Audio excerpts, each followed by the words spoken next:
Alors, on ne sait pas si on a le son ou pas, mais en tout cas, bonjour et merci d'être nombreux à nous suivre ce matin encore, que ce soit sur le FM, la télé, mais également le live Facebook de KTV ce matin. Nous recevons Tyler Biasini, bien évidemment, nous l'avons annoncé depuis hier, nous allons parler de ces chiens errants. Alors, oui, que faire de ces chiens errants finalement et qui est responsable? Est-ce que finalement, toutes nos communes ont une part de responsabilité dans cette affaire? Tyler, bonjour et bienvenue. Bonjour tout le monde. Vous pouvez tirer un tout petit peu le micro comme ça, voilà. Bonjour. Tyler, on va d'abord revenir sur ces conventions. Depuis la mise en place de ces conventions, en tout cas, que ce soit par les communes respectives et vous, les conventions, il n'y en a pas eu des masses. Et pourtant, c'est très important aujourd'hui parce que chaque citoyen, chaque commune aujourd'hui se dit oui, je suis submergé de chiens errants, des chiens qui finalement aujourd'hui fouillent ces poubelles, déversent ces poubelles, des chiens qui attaquent, des chiens qui sont utilisés par des délinquants, des chiens maltraités. Et pourtant, les conventions, ça ne parle pas à n'importe quelle commune. Ça parle pas à tout le monde en fait. Il faut savoir qu'en France, le protocole de prise en charge d'un animal est très simple. C'est très simple. Il faut à la base une commune qui conventionne avec une fourrière, parce que c'est l'obligation. En France, c'est comme ça, c'est obligatoire. Il faut avoir une fourrière pour un placement sanitaire, chose que certaines associations à Mayotte ne respectent pas non plus. Donc le placement sanitaire est obligatoire en fourrière pour les chiens et les chats. À la suite de ce placement sanitaire, c'est la fourrière en collaboration avec le vétérinaire sanitaire et l'association de protection animale qui sort l'animal de la fourrière pour une prise en charge. Mais tout d'abord, il faut une commune. Ensuite, une obligation de fourrière, c'est inscrit dans le code rural. Et après, une association qui peut trouver éventuellement des adoptants ou des associations partenaires en métropole. Maintenant, effectivement, les communes ne s'intéressent pas à ça. Il y a certaines associations délinquantes qui ne prennent pas en charge qu'il faut une structure sanitaire qui s'appelle la fourrière pour pouvoir faire adopter des animaux aujourd'hui. Donc voilà, c'est vraiment le sujet animalier ici à Mayotte est vraiment très complexe. Est-ce que c'est pas d'abord une question, Tyler, de culture? C'est-à-dire que à l'époque, on se rappelle tous le chien qui n'était pas le bienvenu dans un foyer mahorais, le chien qui était tabou. Dès qu'on voit un chien, il faut l'abattre, il faut le taper à coups de pierre, mourir. Est-ce que ça remonte pas à cette culture? Mais si c'est culturel, justement, pourquoi ne pas enlever ce chien proprement qui dérange? Bien sûr. Et comme ça, au moins, on aura une île propre, une île musulmane propre, sans chien. Voilà, c'est pas compliqué. C'est pourtant ce que moi je demande et ce que les Mahorais demandent. Qu'il n'y ait plus de chiens, qu'il n'y ait plus de délinquance, qu'il n'y ait plus d'errance. Parce que vous avez parlé des poubelles tout à l'heure. Effectivement, les communes achètent des poubelles toutes propres avec des bacs à poubelles tout neufs. Les chiens viennent, renversent les bacs à poubelles. On voit par exemple sur cette photo. Déversent les bacs à poubelles et mangent dans les poubelles. Ça fait et ça crée de l'insalubrité. On parle de chiens, mais les chèvres font exactement la même chose, bien sûr. Soit dit en passant. Mais bon, le chien est effectivement un peu plus dérangeant, surtout sur Mayotte, parce qu'il est utilisé, comme vous avez dit, comme arme par destination par des délinquants. Donc effectivement, il faudrait quand même gérer cette problématique qui dérange tout le monde, mahorais inclus. Ouais. Est-ce que, avant de passer la parole à Léonard Rodier, si je comprends bien, il y a des communes aujourd'hui qui se disent bon, ça me concerne pas, ça ne me parle pas. Mais si demain il y a un chien errant qui va blesser un enfant dans n'importe quelle commune, dans son foyer, sur la route, qui est responsable tout de suite? Comme je le répète toujours, les animaux de la commune sont sous la responsabilité du maire. Chose qui est arrivée à Sada l'année dernière, une petite fillette qui s'est fait mordre par 2 chiens. On en avait parlé. Le tribunal a appliqué l'obligation de convention de fourrière avec un prestataire. Chose qui a été faite l'année dernière, n'a pas été réitérée cette année, ça a été tombé dans l'oubli. Je vais quand même contacter le juge d'instruction pour lui rappeler que la commune de Sada n'a pas re-signé cette année sa convention, parce que le maire est responsable des animaux errants. même une chèvre, même une poule, peu importe, tout animal errant de la commune, la responsabilité est du maire, c'est dans le Donc, code c'est-à-dire, rural. si j'amène une voiture, je croise une chèvre, un zébu, je fais un accident dans telle commune, il est mal attaché ou il était dans la rue, j'ai Soit il le est droit bouclé. de porter plainte à la commune. Soit il est bouclé et le maire peut déposer plainte contre le propriétaire de la chèvre en question, soit il n'est pas bouclé et la chèvre appartient au maire. C'est comme ça. Quand on parlait la dernière fois que vous étiez venu d'aller chercher justement ces chiens errants, c'était pas possible s'il n'y avait pas d'accord avec les différentes communes. On avait dit que ben voilà, il va y avoir de nouveaux maires, un nouveau changement.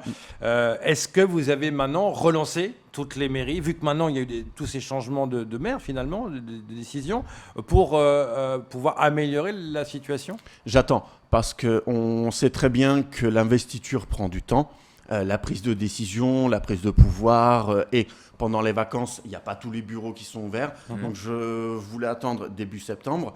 Il y a également une réunion qui normalement doit se tenir entre tous les maires de Mayotte et monsieur le préfet, qui va rappeler également l'obligation de prise en charge des animaux errants pour les maires.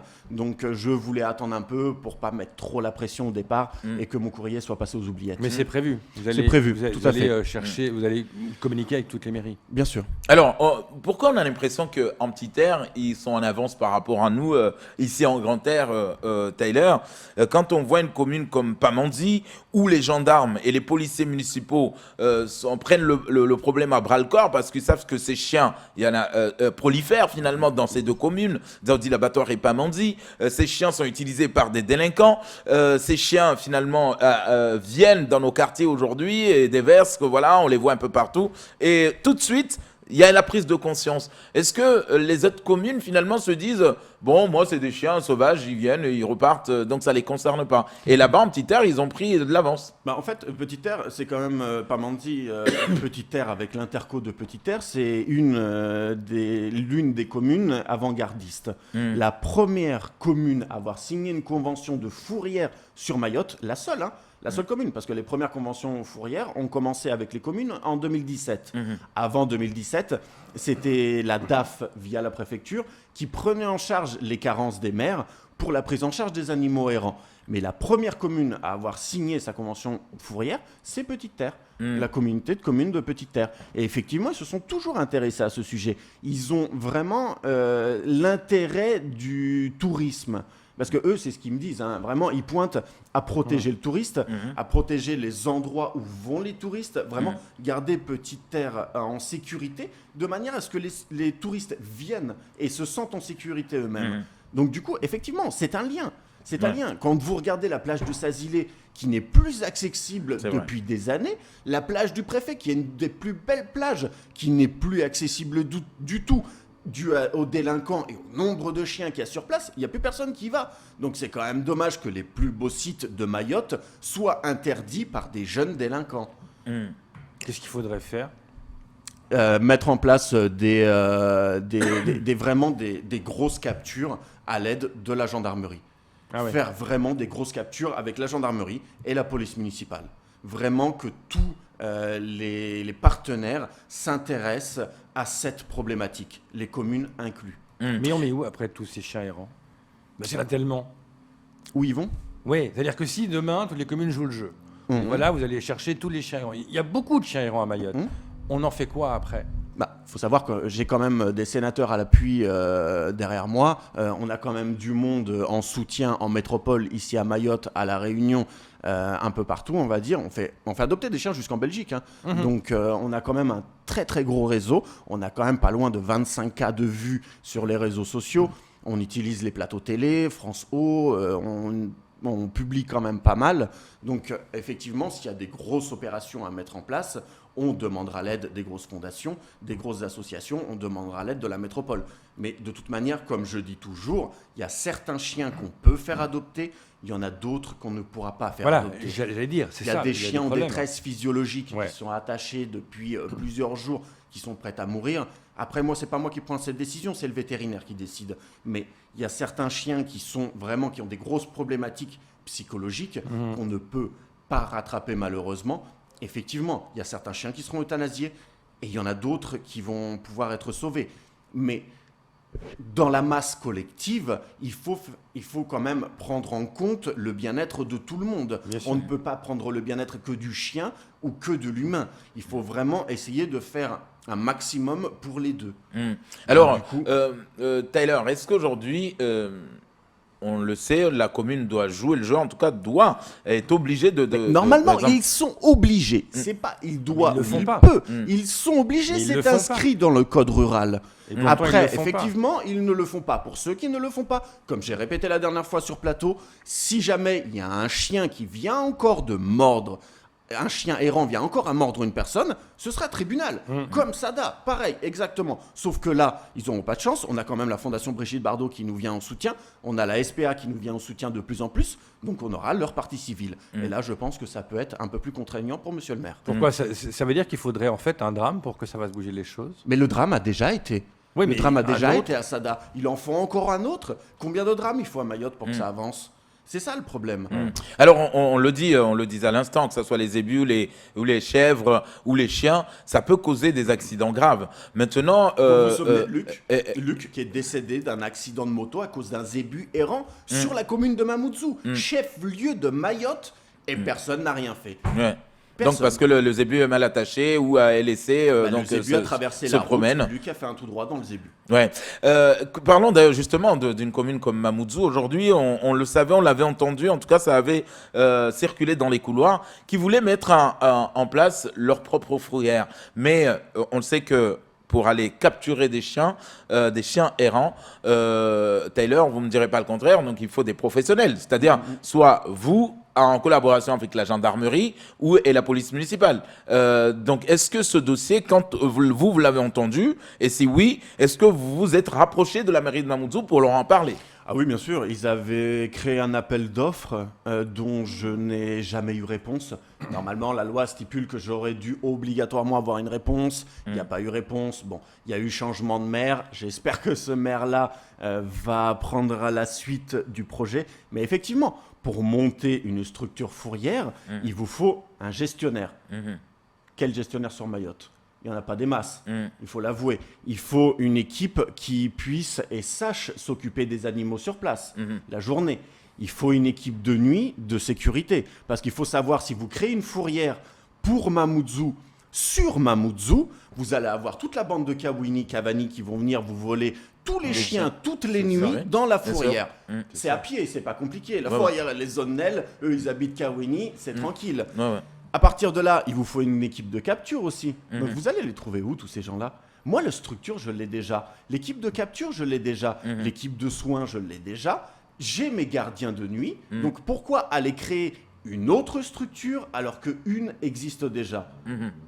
Je comprends pas. Est-ce que ce qui fait peur aujourd'hui à ces maires, Taylor, c'est le budget? Est-ce que ça coûte cher? Parce que quand on voit tous les Mais budgets cher qui ou pas sont... cher, c'est une obligation. Voilà. C'est comme si vous me disiez, on va pas ouvrir d'école parce que ça coûte Ça cher. coûte cher. Voilà, Oui, c'est là mais où je qui voulais doit en venir. financer? Est-ce que c'est les mairies qui doivent financer Exactement. ou est-ce que Non, en c'est fait, vous? quand je pose cette question, c'est pour dire que quand on voit aujourd'hui des budgets qui Mais sont savez-vous votés... que les mairies ou sont des- subventionnées par l'État pour prendre en charge la problématique des animaux errants, comme pour les écoles, comme pour tout le reste? C'est un budget qui est obligatoire dans une commune. Donc pourquoi ne pas l'utiliser, ce budget? Il va où? Il va où? C'est quand même la question qui est la super intéressante. Ouais. Le budget alloué aux animaux errants, il va où? Toutes les communes. Et en 2017, j'avais 8 communes. Au jour d'aujourd'hui, on n'en a que 3. Et pourquoi les 5 Sur se tout un sortiraient? département, 17 communes. Ouais. Mais pourquoi les 5 n'ont pas renouvelé? Certaines n'ont visiblement pas de chien, selon ce qu'elles disent. Ok. D'autres, silence radio total. Et pour une, apparemment, c'est le budget qui manque. Bah, Sauf vous que avez le dit budget- justement qu'il y avait un budget qui Voilà, était alloué pour alloué. ça. Et ils Donc- disent que le budget manque. Donc il y a un problème. Voilà, la question, où va ce budget? Donc aujourd'hui, quand on se promène dans toute Mayotte, Léonard Odile disait à l'instant, il y a des chiens errants partout. On ne va pas me faire croire que quand on va dans le nord, on n'en croise pas. il y en a On partout, rentre hein. dans un village, il y a des chiens qui rentrent dans des Ah, villages. mais prenez l'exemple d'Aqua. oui. Aqua pullule de chiens, il y en a partout. Et personne ne les voit. Mais moi, ce qui m'inquiète, c'est les fameuses bandes de jeunes qui utilisent les chiens pour attaquer les gens. De plus en plus, j'ai l'impression qu'ils récupèrent des chiens errants et puis ils les forment à être méchants. Pour info, hier, un canet corso pure race femelle pleine, hein, a été volé. Ouais, voilà. a été volé sur la commune de Mamoudzou. Donc autant vous dire que là, on va avoir 8 petits canets corso. Bon, allez, on va dire il y en a parce qu'ils savent pas trop les faire vivre. Donc on va dire qu'il y en aura 4 ou 5 de vivants, des mastards de 50 kilos qui vont aller s'amuser avec quand ils seront adultes sur la commune de Mamoudzou. Ça va être rigolo, ça aussi, à capturer. Voilà. Justement, comment on fait, pour capturer ce genre de chiens, qui est quand même des chiens qui sont des dangers quelque part, et de deux, est-ce qu'on peut les récupérer ou est-ce qu'ils sont perdus? À savoir comment est-ce qu'ils ont été endoctrinés, ces chiens-là. Maintenant, on va essayer de surtout retrouver la chienne pour pas que cette situation s'aggrave. Et si jamais on ne retrouve pas la chienne et qu'on retombe sur les chiens, on verra bien comment c'est possible. Parce qu'on dit souvent... C'est un peu le même principe des pics de cave. Ouais. Les pitbulls de cave, voilà, il y a peut-être 10% qu'on arrive à récupérer. Mais sur ce 10%, on arrive quand même à en récupérer. Parce que souvent, il s'est arrivé en France métropolitaine, quand un chien avait mordu un gamin, le principe était d'euthanasier le chien, parce qu'il avait mordu le gamin, c'était un danger. C'est trop radical, à mon avis, non? Après, c'est pas exactement comme ça que ça se passe. Il y a des visites sanitaires, il y a des visites vétérinaires comme Curtis. Vous avez suivi l'histoire de Curtis qui, soi-disant, a mangé sa maîtresse. Oui, qui était enceinte. Voilà. On ne sait pas vraiment. Donc, ça fait, je crois, 4 ou 5 mois qu'il est sous visite et contrôle vétérinaire donc sanitaire. c'est pas automatique, quoi. Donc, moi, ce que j'ai envie de comprendre, Tyler, aujourd'hui, beaucoup de mairies n'ont pas signé avec vous parce qu'ils jugent que, bon, soit il n'y a pas le budget, soit il n'y a pas de chiens dans leur commune. Donc demain, il y a un problème. Des habitants, en tout cas, un administré se plaint des chiens voilà, dans son quartier. Est-ce que là, quand il fait appel à vous, cette mairie, est-ce que vous êtes dans l'obligation quand même d'aller capturer le chien et en ce moment-là, qui paye? C'est-à-dire que le mec n'a pas signé une convention, en fait, mais il attend d'avoir un petit problème pour dire, ouais, est-ce que vous pouvez venir me capturer ce chien? Donc, est-ce que là, vous le faites? Et si oui, est-ce que c'est qui paye? C'est lui, la mairie, ou c'est l'administré qui réclame? Ah non, jamais je ferai payer un administré, ça c'est hors de question. C'est à la personne, c'est à la commune de prendre en charge et non pas à la personne qui trouve le chien. Ça, on me l'a sorti sur une commune. Non, c'est pas moi qui vais payer. Vous avez qu'à demander aux administrés. Non, messieurs. Mesdames, c'est pas comme ça que ça fonctionne. C'est à la commune de prendre en charge les animaux errants et de payer, et non pas à vos administrés. C'est comme ça. Mais si c'est moi, la loi. tout à l'heure, je rentre chez moi, je vois une bande de chiens errants, ça m'énerve. Est-ce que, par exemple, je pourrais vous appeler, vous dire voilà, à tel endroit, il y a des chiens errants, vous allez les chercher. Est-ce que je peux Vous pouvez prendre des photos, vous pouvez prendre des vidéos de manière à faire pression sur la commune. Parce que moi, je contacte les communes en leur disant comment ça, il n'y a pas de chien. Regardez, j'ai une vidéo de vos administrés, j'ai telle attestation, tant d'attestations même de vos administrés. Mais si je vous appelle, vous ne pouvez pas venir les chercher. Je ne peux pas. Parce qu'il faut une délégation de pouvoir. C'est le pouvoir du maire qui doit être délégué pour pouvoir prendre en charge les animaux. Donc si des gens je peux éventuellement venir prendre un petit chiot.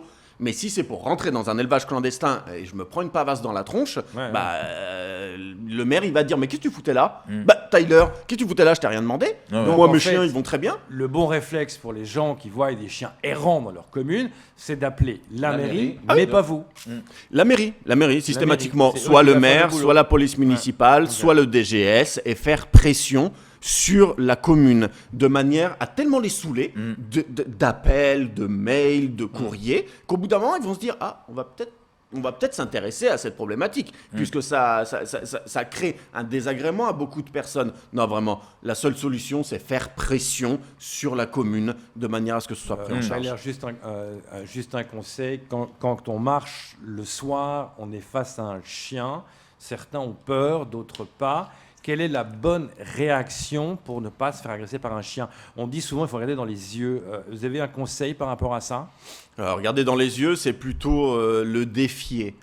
Crier, lever les mains, essayer de faire du bruit, vraiment, mais jamais partir en courant.